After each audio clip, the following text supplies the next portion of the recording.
All right, everybody, welcome back to the show. It's Anti-War Radio. All right, so next guest on the show is Kathleen Barry.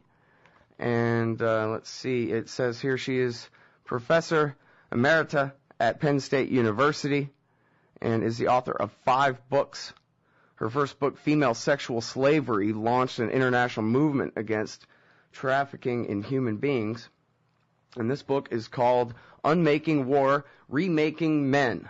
Welcome to the show, Kathleen. How are you doing? I'm doing well. Good to be with you, Scott. Well, I'm very happy to have you here. I'm sorry I didn't have time to read the whole book. I only just got my hands on it, but I did have time to take a look at the chapter on military training and how, you know, regular young men and women too are brought from, you know, I don't know, basically high school and then turned into the kinds of people who will do things that, you know, the rest of us, we'd have to be a psychopath to do, like dropping napalm on a village full of people. And your explanation or your exploration of, you know, how that transformation is made. How do you take a regular kid and put him in a situation where, like we saw in the Apache video, where they can just laugh and joke and high five over the slaughter of innocents? Yeah, I'm glad you focused on that chapter because I think it's pivotal to really to the title, to Unmaking War and Remaking Men. It can't happen without undoing and redoing a whole new military. The military relies on boys being socialized to understand that their lives are expendable. That's the preceding chapter. And that is all set up through kind of the protector role, which makes you the head of the family, and it makes you go enlist when you think your country is in danger and needs you. Implicit in that is the understanding that soldiers go in knowing that they very well may not come out. A very unusual condition for somebody who's 18, 19, 20 years old with their whole life ahead of them. And so how do you get soldiers to accept this kind of death wish on them? And what military training is at base is a brainwashing. It literally follows all of the conditions of brainwashing. Well, you know, I think a big part of military recruiting anyway, and I don't know exactly how it is in boot camp other than, you know, Full Metal Jacket and stuff, but a big part of the myth of the American military is that, don't worry, you'll never have to be in a fair fight. You know, well, like on The Simpsons, all the wars of the future will be fought by robots, and your job will be to build and maintain those robots. You know, it's going to be a harmless, bloodless thing, at least for our side. In fact, the recruiters will tell young people anything that they think will get them to enlist. If somebody goes in and says, can I go into the military and do some kind of humanitarian mission? It was absolutely yes. And by the way, there's this $40,000 benefit that you can get, which hardly ever happens, which almost never happens. The lying that military recruiters do follows directly from their own training, where they've learned to be remorseless killers and that's followed off into combat. Yeah, well, you know, I think especially down in Houston, for some reason, I don't know if the commanders were especially demanding there or what it was, but this has happened all across the country. Is you have guys who are military recruiters who commit suicide, not from what they remember of what they had to go through in the Battle of Fallujah, but that they convinced so many impressionable young people that this was the right thing for them to do, and those guys never come home but in a box. And the guilt that goes with that. I mean, part of this whole thing is that it's all a bunch of nonsense is what the government has to convince people in order to make them soldiers. At some point, they get their head right again, you know? Yeah, I think you hit it on the mark when you said earlier that they have to turn them into sociopaths or psychopaths. And I have a couple chapters on that in the book in terms of how that actually happens.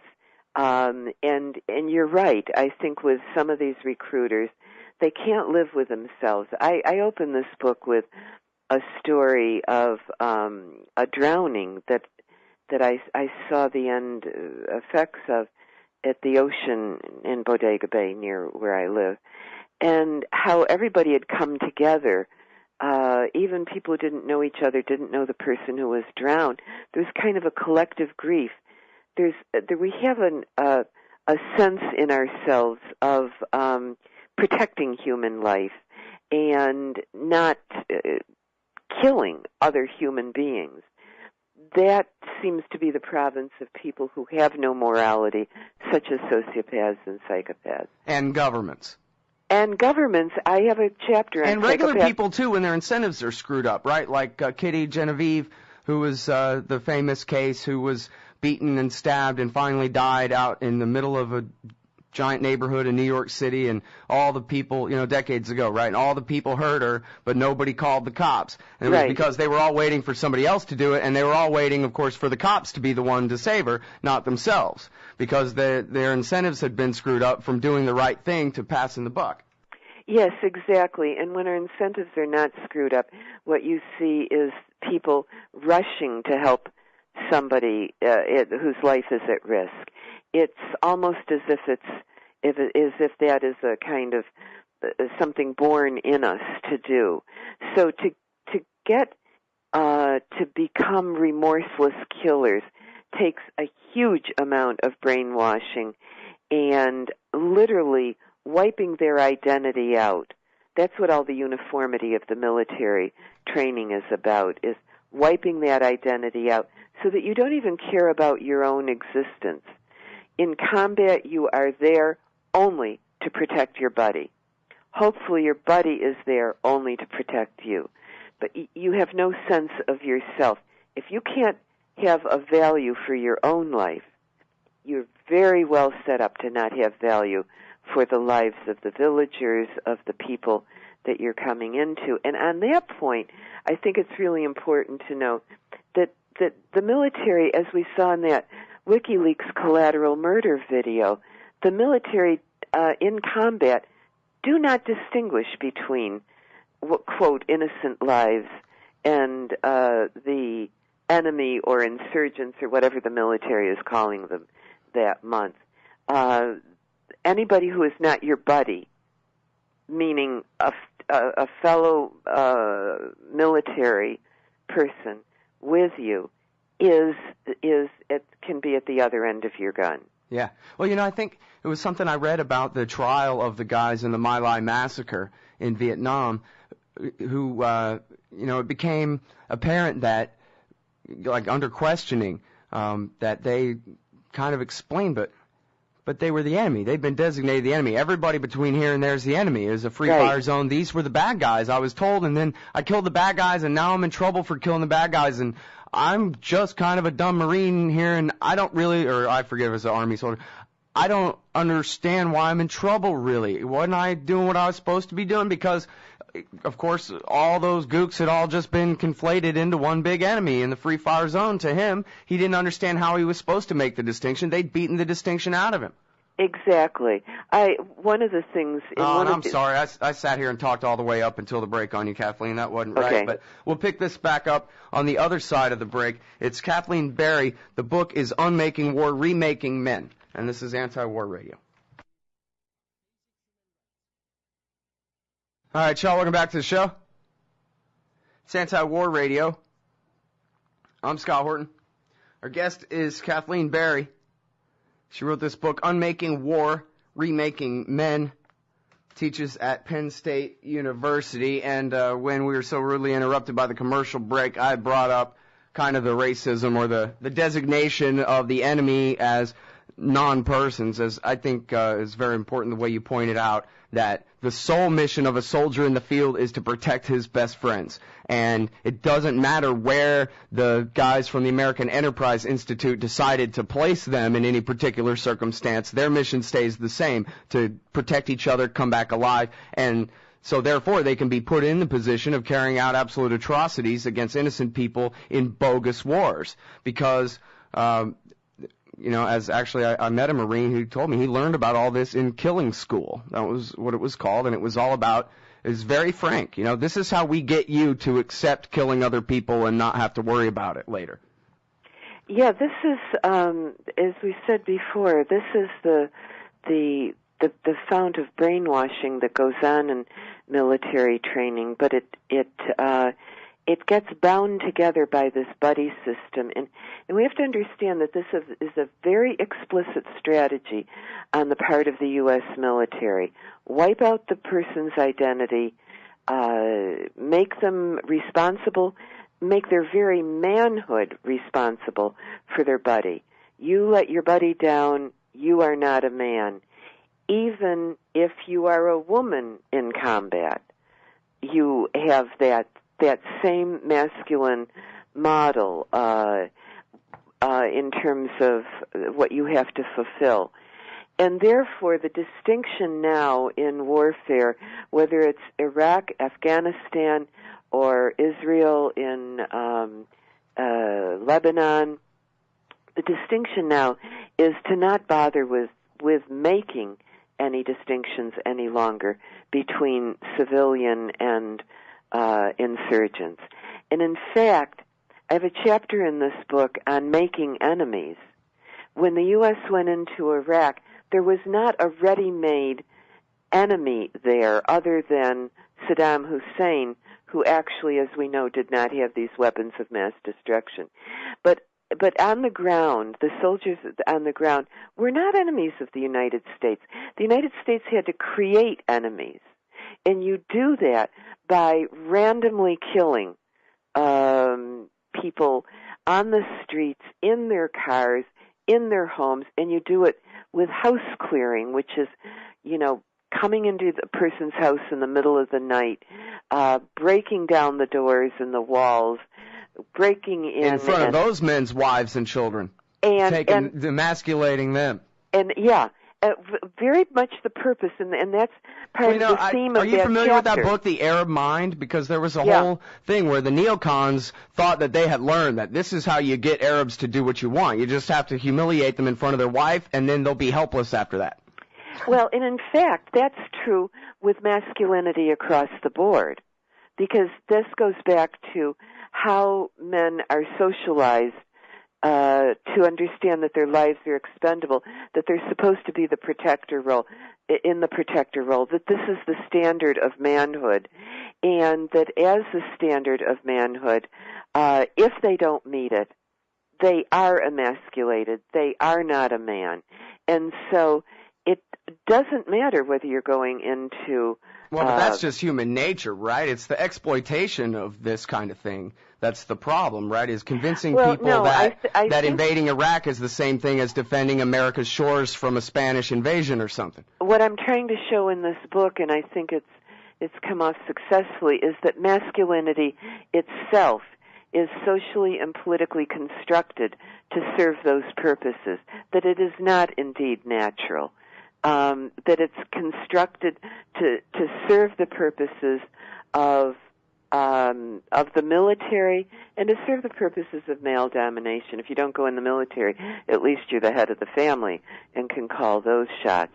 But I also want to, before we run out of time, point out that this book gets to the title of Unmaking War and Remaking Men, gets to that very optimism that given that we have socialized men in this way, and women have been socialized to be complicit in it, that means that there's a way out. It means that we can do things differently, and build a different kind of socialization, but only we are also constructing a different kind of military, which, because as this stands, our military is far too corrupt and far too inhuman and fraudulent to be reformed as it is.